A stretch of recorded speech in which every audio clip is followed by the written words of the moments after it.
Okay lang, hingay lang ano.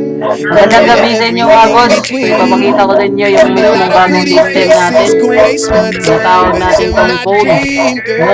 Cellphone system to natin mga boss. Bagong bago. Working na working. Pero hindi ko ipapakita lahat para ano, exciting tayo dito. So, sa CP tayo mga boss. Yung nakikita nyo, pwede natin i-move yan kasi nagka-loading pa yung phone natin. Pero after ng loading na yan is meron ng arrow na lalabas. No? Yung progress bar, ayusin pa natin yan. Hindi ko pa yan inuna kasi meron tayong mga tambak na mga system na gagawin. So, working na working yung time, date natin. Dito, time natin, hindi ko pa nalagyan. Ayusin pa natin yan. Pero dito naman, goods na yung time natin mga boss, no? Click natin yung folder, lalabas yung folder.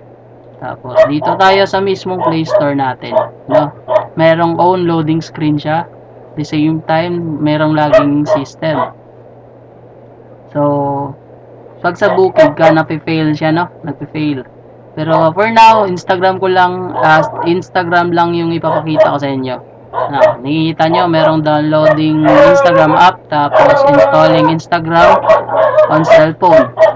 Yan. Meron tayong mga ganun na mga logic. Matindi pa to kasi i-develop ko pa to na mga boss. So, home natin mga boss. Punta tayo sa IG natin. Kita nyo walang post dyan, pero magpo-post tayo.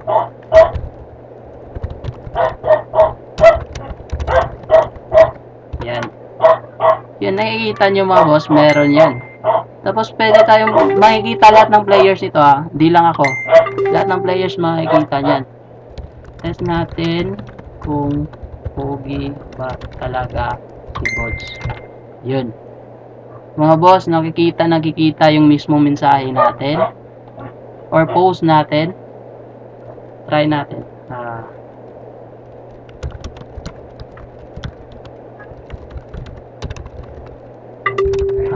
DM lang ang gusto.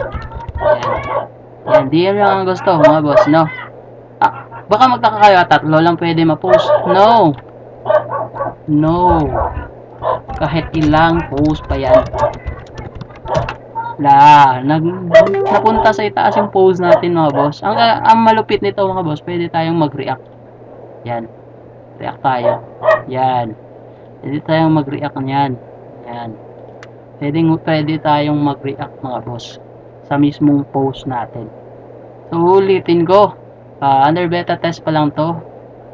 Kung nasa version to, nasa mga 30% working na lahat. So, home tayo mga boss. Boom. Try natin mag-download ng iba. Try natin i-download yung mismong ano ba? Ano yung gusto nyong i-download natin dito? Try natin i-download yung Gcash. Ito, di ko pa nilagyan ng mga functions talaga to. Kasi yung logic pa yung inaayos ko. Siyempre, pag gagawa ka ng system, dapat may logic yan. Hindi ka naman basta-basta ang gagawa lang ng plain na mga kasi napakawak nun. Yan, papakita ko lang sa inyo. Nakikita na de-display siya mismo. Yan, meron tayong contacts, messages, dial. So, salamat sa panonood mga boss. Thank you.